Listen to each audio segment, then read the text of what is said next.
Well, welcome everybody to one of our museum musings, brought to you by the Museum of Philately, and it's going to be presented, as always, by Marcus Orsi. Yep. Hi. And myself, Devlan Kruck. It's great to be here, and this is kind of a special one, isn't it, Marcus? It is, yeah. We wanted to put some flesh onto the bones of what we've been doing with the museum in the last 18 months. Put a little bit of context, perhaps historically, and then to give you a little bit of feelers on what's to come. So that's sort of the program. Should I start with a bit of the history, or? Yeah, well, yeah. If you can go back, rewind to 2016. Well, yes. Well, actually, what I'm going to do is I'm going to rewind to the late 1980s.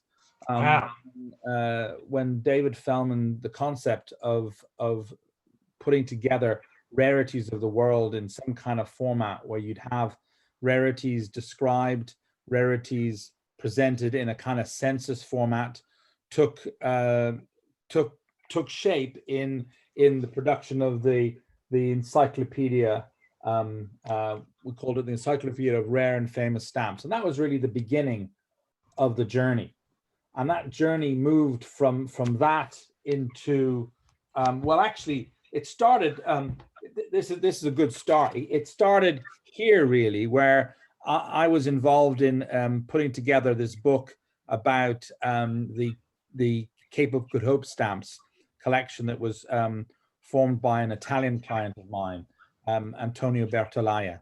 And we did this book, and we called it My Romance with the Cape, which really was a book that was talking about the person, that means the collector, and his collection. And this will all become clear as we continue to discuss, and as I share a little bit, as we both share a little bit more about the museum going forward. This was a pivotal moment. So that's that. And then from that, these various different publications started. We had the Great Philatelic Collections. This was sort of Mark 1, and then Mark 2, two different designs. That was the beginning. That's how it all started. And the concept was then to say, okay, we've got paper. We've got, as you can see behind me, my library. So, we all love books. We still love books. But really, we're living in a digital world. So we wanted to take all these concepts and bring them into a digital world. And so in 2016, the concept of the Museum of Philately was born. Any comments, Devlan? What was your impression when you first saw the Museum of Philately? Well, yeah, I can remember it clearly because originally it was available as an app, a free app. So whatever device you had, whether it was a mobile or a tablet, you could download it and flick through these incredible collections. And I think back then there was about, forgive me if I'm wrong, about 20 collections on there that had come, I think, from sales that David Feldman had or contacts that they had with award-winning collectors.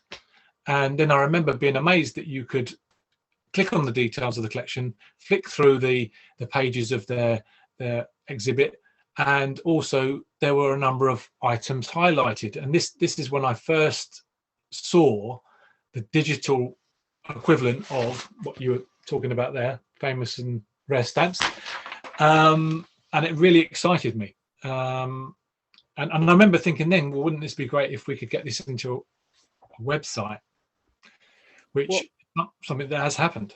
Yeah, well, as we move, because we want to move quickly along this today, just to bring you up to date, but also to give you some feedback from how it all came together.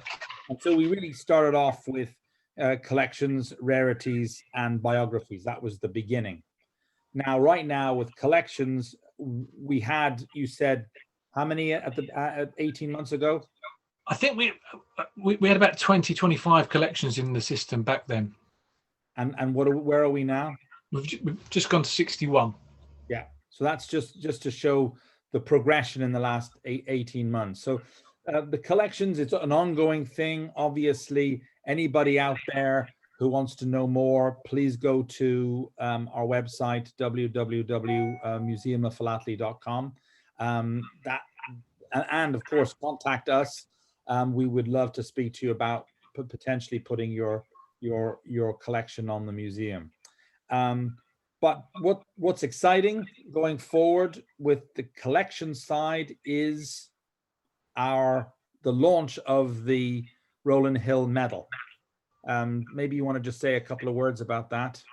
Yeah, I mean, for anybody that's watched one of our museum musings before, we come up with this idea pretty much because we were talking about Rowland Hill, and we're amazed that there wasn't more kind of confirmation of his achievements. So we've come up with this Rowland Hill medal, and it's going to be for the best collection added to the museum in a particular year.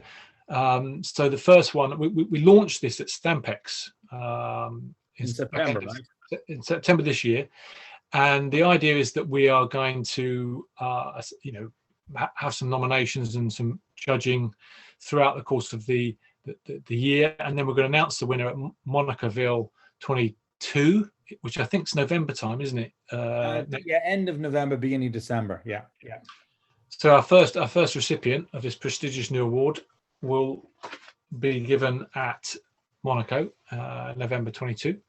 So we're quite excited about that. And then going forward, it'll be an annual thing, Marcus, where we could assess any collections that are added to the museum during the course of that year and award a medal for the best one.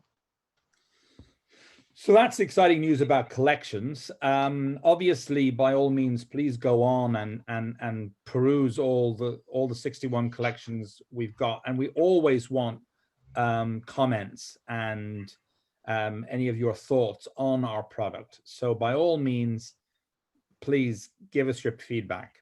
So now on to rarities. The exciting thing again with rarities is we've added huge numbers in the last 18 months. What are the numbers there? We've added 441. I mean, originally there was about 69 that come from the collections that we'd already added up to March 2020, and then over the last sort of 18 months we've had another 440 odd, 220 in fact in the last sort of few months. But the great thing that you're doing now, of course, you're involved, of course, extensively, Devlan. The great thing you're doing now is you're adding not just rarities, you're adding the expertise. That means the expert certificates, and you're linking them with the provenance, right?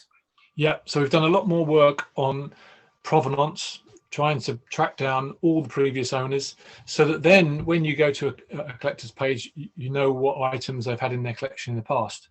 But we started off doing it as a backfill, but now we do it as we go along. So every time we add a rarity, we put all this information in. So we're getting stronger and stronger at that particular aspect of the museum. And again, it's something that you can look at when you go to the museum. You can look at a rarity, and you can look at who's owned it, and you can look at the certificates and who issued them. And then, of course, the exciting new, it's not really new actually, because the concept started back here. But the exciting new addition is what we would like to do is focus on particular stamps or particular rarities or particular sections. For example, we talked about the Post Office Mauritius. That means to try and do a census of all the Post Office Mauritius. We talked about the British Guiana cotton reels. Cotton reels, yeah. Which would be a great thing to do. There's a number of different subjects, but what we started with, because it's a smaller section, there's only 13. We started with the famous sulfurinos of Greece, the large Hermes heads, the 40 lepta. So that's been done. It's practically complete. There's always things that we're going to be missing. So again, if you know things that we don't know, please come back to us. But that's to me an exciting new addition to the museum, which we're going to be developing more and more over time. But it's the census. So yeah, that's that. And now, yeah. So biographies. Where are we with the biographies? These are the what we call collectors. Yeah. So basically, in the last sort of 15 months, we've tripled the number of collectors that we've added to the museum. I mean, some of those obviously have come about through sort of what I call natural growth. People have given us their collection, and we we've put them on to the system. But some have come because we've got a rarity, and they come up on on the provenance, and we want to try and keep a continuous kind of line of who's owned it. So we've now got 155, just over 155 biographies of collectors on the museum. Right. So, you know, and then on as far as the biographies are concerned and the collectors, what we are in the process of doing is preparing. This is for the future, right? Yep. We're going to have the ability to add articles, Yep. and so in other words, if there's an article written by a collector or pertaining to his collection, we can add in that aspect. And also we've been in recent weeks, we've just completed the first live interview with a collector. So that's another thing that we can add on to that section, is have a live interview, so you can have a more interactive experience regarding the collectors and so on. Does that? I think that's right. And there's something that we want to do. You know, it'd be great to be able to click on a collector's biography and you read it, but then you can click on the YouTube video and then hear them talk about their collection. That's something we're very excited about. So moving on, services. Services, we have a couple of services we've had for quite a while. One is a paper restoration. So we're working with a young paper restorer in the US. It's a lady, and she's been active on a number of different jobs that collectors and clients of ours have had. This is obviously not restoring things to fool people. This is restoring things that really need to be restored. They're in bad state, and you want to preserve them so that they go on and survive in a good state going forward. So that's that. Then we also have advice on how to present and mount your exhibit. That's all. But the newest concept is our collection builder. Devlan, what's your thoughts on that?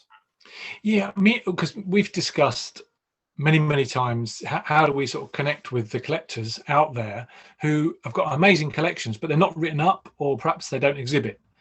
And so we come up with this idea that we would look at, could we produce a tool that's available on the museum's website where a collector could organize and write up his collection. If he had scans of his items, upload them and use a tool, a simple tool, be free to use, and he could organize his collection, write it up, and if he wanted to, could then produce either a exhibit, a display, or it would just be his collection written up. He could print it out and mount it if he wanted to. Yeah. Now, we just got, Isabel did a questionnaire on that, didn't she? Yep. We've put it on the website this month, aren't we? So yeah, we've got a questionnaire going out. So we really would love your input on that. It's certainly something we had a roundtable discussion at Stampex, the last Stampex, and got some pretty eminent collectors and people of importance in the world of exhibiting, and we came away with a positive sense that this was something we needed to do. So I think it's really watch this space, but we'd love your input. So please do have a look at the what do we call it? Survey. It's basically survey. Yeah, that's it. Survey. It's electronic. You can just click buttons to the multiple choice questions. Yeah. It's just whether or not people feel that they could utilize that and it would help them. We're very excited about trying to sort of connect with a broader audience, not just those that perhaps exhibit or already write up their collection, but those that perhaps are wondering how they would go about it. Yeah. Well, we're almost done, everyone. Don't want to keep you much longer, but a really important part of what we've been doing is what we call the blogs or the newsletters or the YouTube videos or the webinars. And this has just added a real dynamic to the museum, something that it's going on a little bit in our hobby, but not in the way, I don't think in the way we've been doing it. So we're pretty excited about that.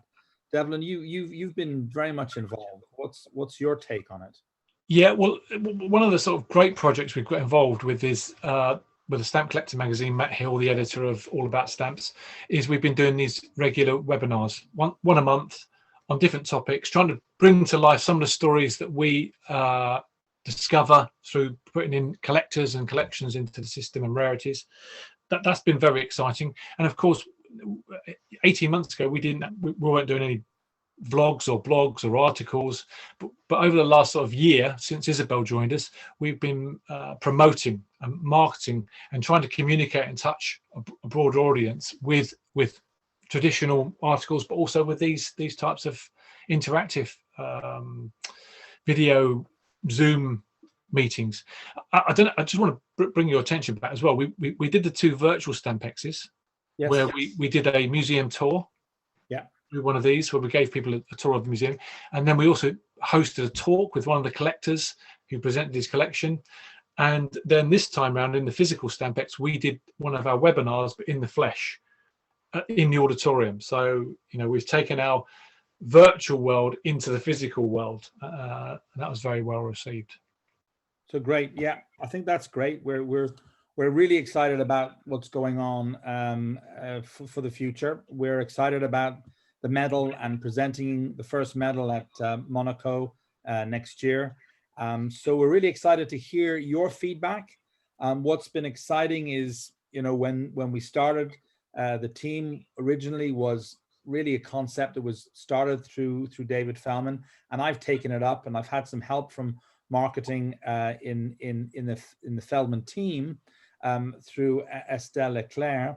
But of late, we've taken on Devlan, who you've been listening to this last 15-20 minutes, and Isabel Klemke, who is helping us in the marketing as well. So we've got a bit of a team, and we're now branching out, and the museum is becoming something that is a standalone product. So we're excited about this, and we look forward to your feedback. Thank you for listening. Thank you for listening. Yeah, and please go to our website and sign up for our newsletter if you want to hear more. All right. Thanks, everybody. Take care.